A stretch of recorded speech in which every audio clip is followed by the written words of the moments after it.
Voilà, donc on va parler des énergies du moment.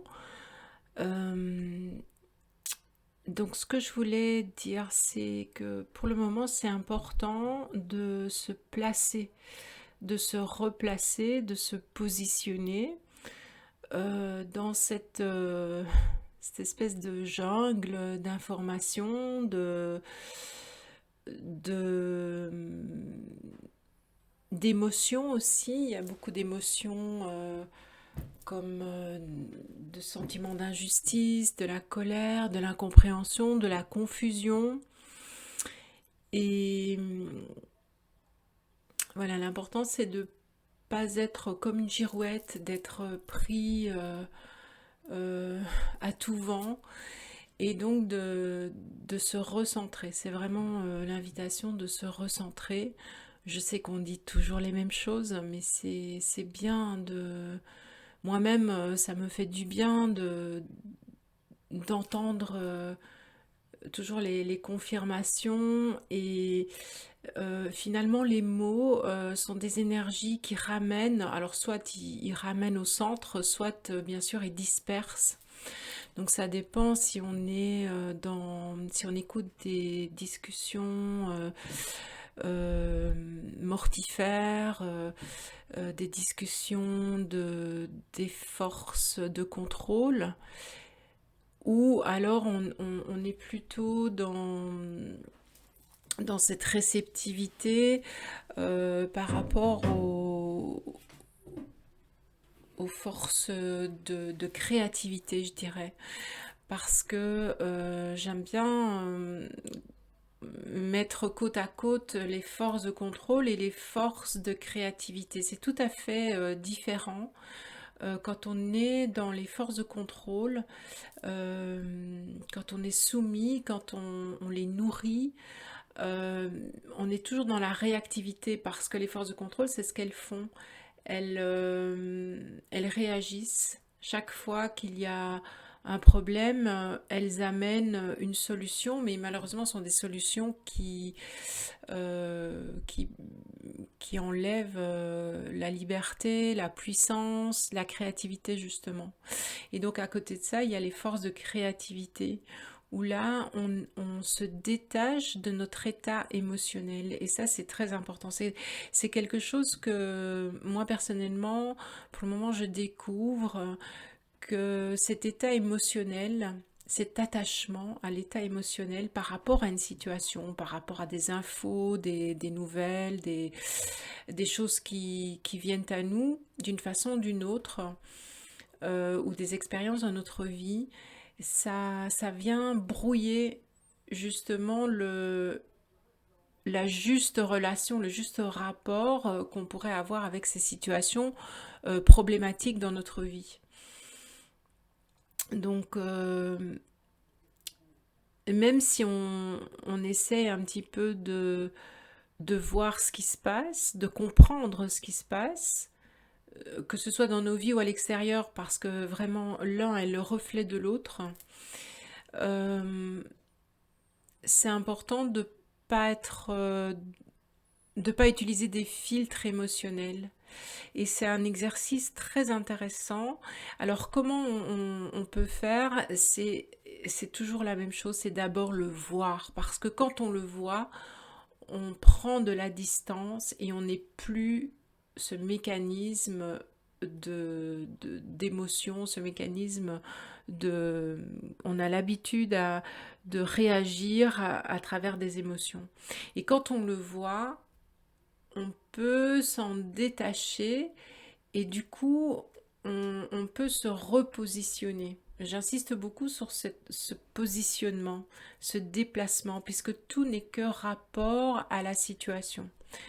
C'est vraiment ce qu'on appelle le rapport différentiel, c'est ce qui subsiste entre, on va dire, la personnalité et l'expérience qui va venir perturber d'une façon ou d'une autre notre personnalité. Donc, personnalité, j'entends le personnage, tous les rôles, toutes les émotions, justement, parce que le personnage utilise beaucoup les émotions pour faire face à une situation.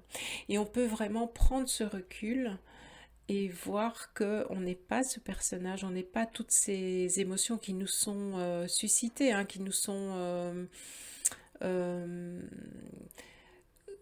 suggérées. Voilà, c'est ce que je cherchais. On nous suggère beaucoup d'émotions parce que l'émotion affaiblit.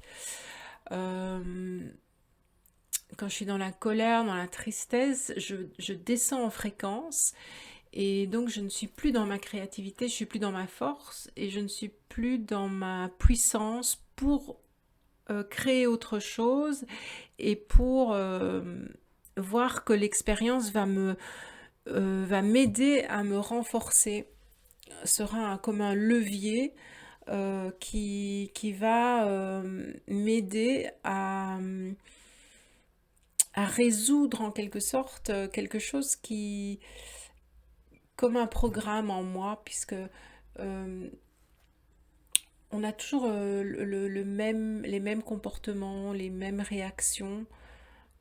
C'est assez redondant et le mental, en fait, qui est à l'image de ce qu'on voit sur la scène extérieure, nous ressasse toujours ces idées mortifères, justement, ces idées d'écroulement, de non-issue. Et donc c'est intéressant de voir que c'est très redondant, c'est toujours la même chose parce que les forces de contrôle qui sont... on a des forces de contrôle à l'extérieur, hein, comme on peut le voir, mais on a aussi les forces de contrôle à l'intérieur. Et c'est souvent notre mental hein, qui représente ces forces de contrôle. Et donc elles ne peuvent faire que, comme je disais, réagir hein, et aller dans le sens de la destruction, de la résistance, de la contestation. Et donc c'est intéressant de voir que on est pris en fait dans ces filets de programmation, de conditionnement, de croyance. Et donc il y a cette simple constatation. Alors le piège aussi pourrait être que on, on, on évite, c'est-à-dire qu'inconsciemment, on ne va pas se positionner parce qu'on va se dire, ben, il faut pas que je juge, et puis on ne sait pas, j'attends que ça bouge à l'extérieur, comme ça je verrai bien. Toutes ces petites phrases qui font qu'on va jamais être dans un positionnement et dans cette confiance de ce qu'on peut ressentir pour s'affirmer dans nos valeurs qui peuvent changer, mais au moins il y a une vision claire et un positionnement clair. C'est de vraiment hum, à nouveau ressentir cette confiance dans ce que l'on ressent euh, et dans voilà et vraiment faire la différence entre le jugement et la constatation.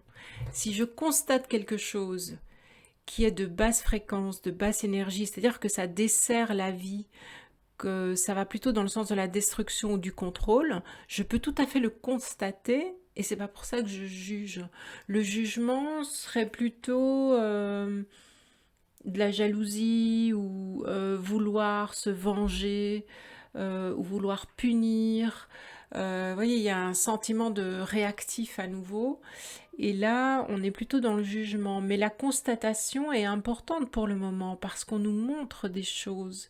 Et il faut savoir lire derrière les situations aussi. Hein, là, le, voilà, il faut pas toujours lire au premier plan. Je veux dire, il y a des choses derrière. Hein, quand on nous parle de pénurie, de manque, de mort, de maladie, de pauvreté, de chaos, est-ce que justement il n'y a pas un message derrière qui dit voilà, il y a une saturation de l'hypermatérialisme, c'est-à-dire du rationalisme, c'est-à-dire des choses qui ne sont pas ressenties, qui sont toujours dans, dans le faire, dans le contrôle, dans la matérialisation même de l'humain. Et ça arrive à une saturation. C'est pour ça que ça prend des proportions aussi énormes pour le moment. Et est-ce que c'est pas une invitation à retrouver justement cette douceur intérieure, cette abondance intérieure, cette créativité intérieure, cette liberté intérieure et cette puissance intérieure? Puisque jusqu'à présent, on était assez dans cet hypnotisme qui nous poussait à mettre tout à l'extérieur. On compte, c'est l'infantilisme en fait, c'est de mettre notre pouvoir à l'extérieur et d'attendre que quelqu'un d'autre nous dise ce qui est bien ou pas bien. Et là, il y a une invitation derrière cette exubérance pour le moment, hein, au niveau de ce ridicule politique, hein, qui est en train de se jouer avec des arguments qui ne tiennent pas la route, avec ces contradictions, ce symbolisme aussi qui est très très fort. Alors c'est intéressant de lire justement à travers le symbolisme toutes les images, aussi le fait de s'effacer un peu, c'est-à-dire ce qui est proposé pour le moment de l'extérieur, c'est d'effacer notre singularité, notre genre aussi, de nous inviter à perdre notre essence et voilà, de se fondre dans un univers où toutes les valeurs sont inversées. Et ça, c'est important.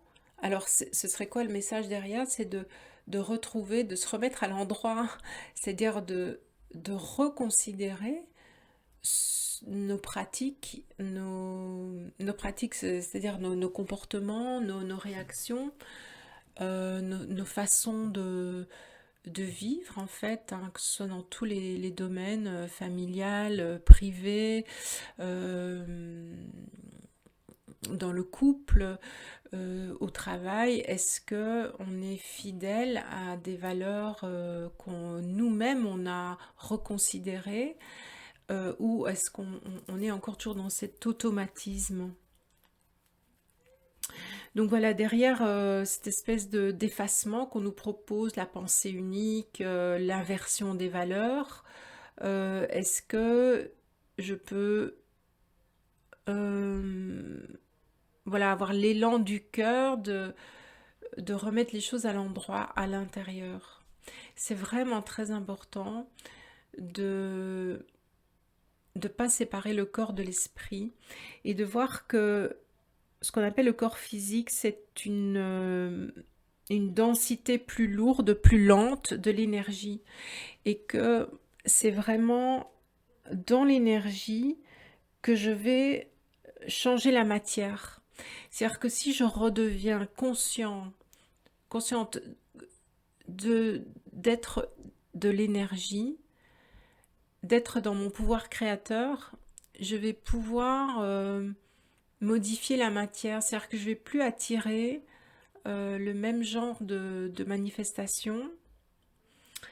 Et aussi, euh, ce qui est très important aussi, ce que j'ai réalisé vraiment, bon, on sait les choses, hein, mais voilà, ça prend corps, ça prend forme au plus on avance dans cette prise de conscience. C'est que nos pensées, en fait, c'est ce qu'on déverse dans l'univers, ce qui forme aussi une société au niveau manifesté. Donc toutes nos pensées de peur, de tristesse, mais aussi nos pensées de destruction mortifère, bah, tout ça, ça se met en scène à l'extérieur. Donc l'idée, c'est aussi de commencer de voir dans ce corps-esprit, qu'est-ce qui... est-ce que nos pensées... voilà, est-ce que nos pensées sont des pensées justement de pauvreté, de carence? Et à ce moment-là, évidemment, ça va se manifester dans cette actualité, hein, pour le moment. Donc,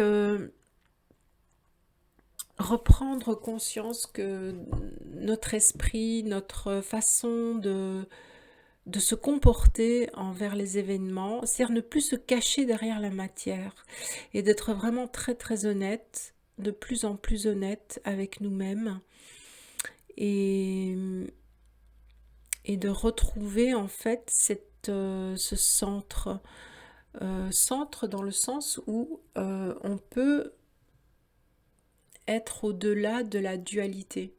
C'est au lieu de chaque fois pencher vers soit vers l'ombre, soit vers la lumière, et de chaque fois être absorbé par ces deux polarités.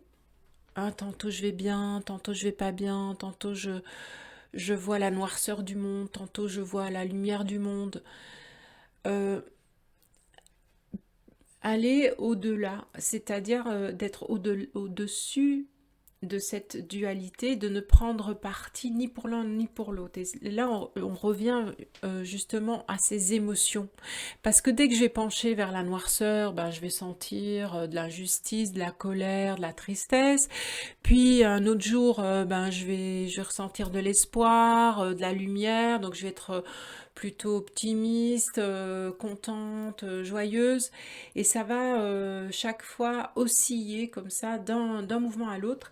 Et puis il y a ce silence, c'est-à-dire que c'est l'axe du milieu. Au lieu de vaciller lumière-ombre, je vais retrouver le silence intérieur.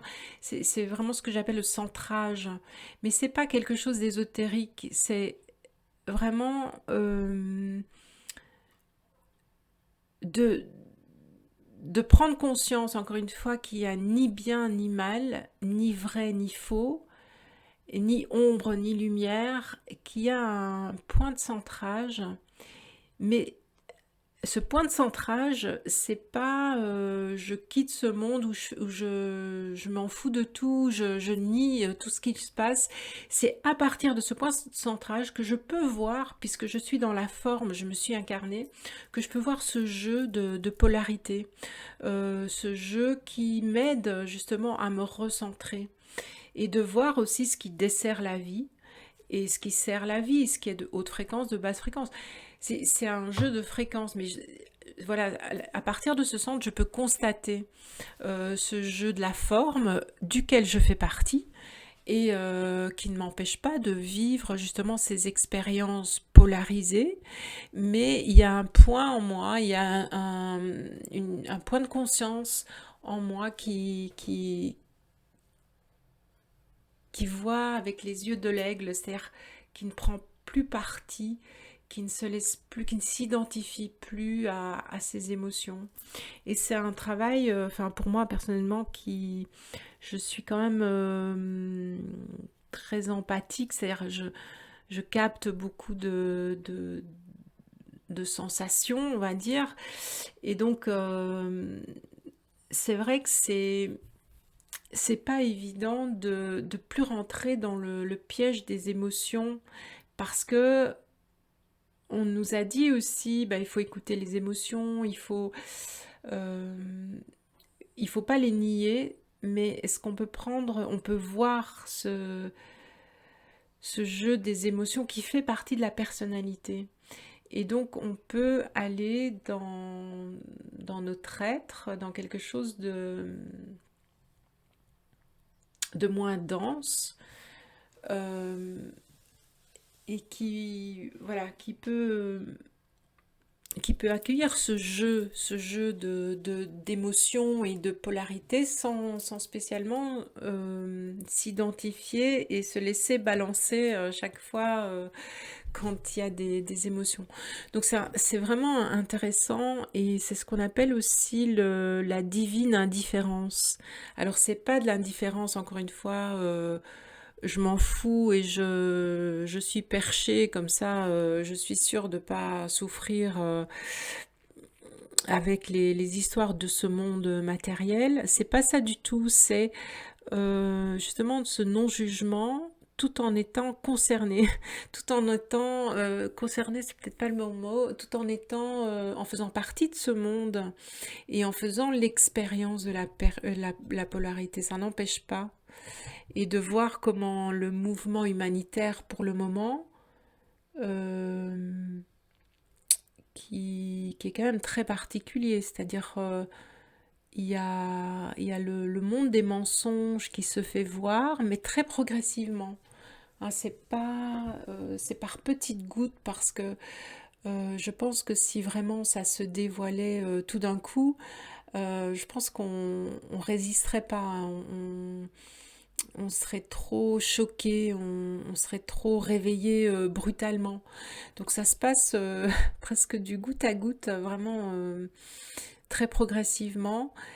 Et c'est à nous de faire ce travail aussi très progressif avec beaucoup d'amour, beaucoup de douceur, de se réveiller en douceur à ce monde. Peut-être que on se rend compte qu'il y a eu énormément de mensonges et ça commence avec ce qu'on nous a enseigné à l'école, l'historique par exemple, l'histoire, tout ça, il y a énormément de mensonges, on commence à le voir, le politique, il y a toujours le politique qui lui-même est manipulé, donc il y a toujours eu ces instances de contrôle qui a dirigé notre pensée, qui a dirigé nos comportements. Et maintenant, il y a une libération, en fait, une reprise de pouvoir. Et voilà, ça doit se faire en douceur, en respectant encore nos anciens conditionnements. Et voilà, c'est toujours en mettant de la lumière, de la constatation et non pas du jugement. Et ne pas se cacher en disant ah ben je veux pas juger, il faut pas juger, tout le monde sait ce qu'il fait, etc. C'est pas vrai, il y a vraiment des choses à voir et il faut prendre position. euh, Parce que on peut pas consentir à la destruction et en même temps vouloir la libération et la conscience. Donc voilà, mais c'est vraiment voilà, c'est important de voir à quoi on consent. Et encore une fois, c'est pas du jugement. Voilà, je vais m'arrêter là. Merci pour votre écoute et n'hésitez pas si vous avez des questions et je vous dis à très bientôt.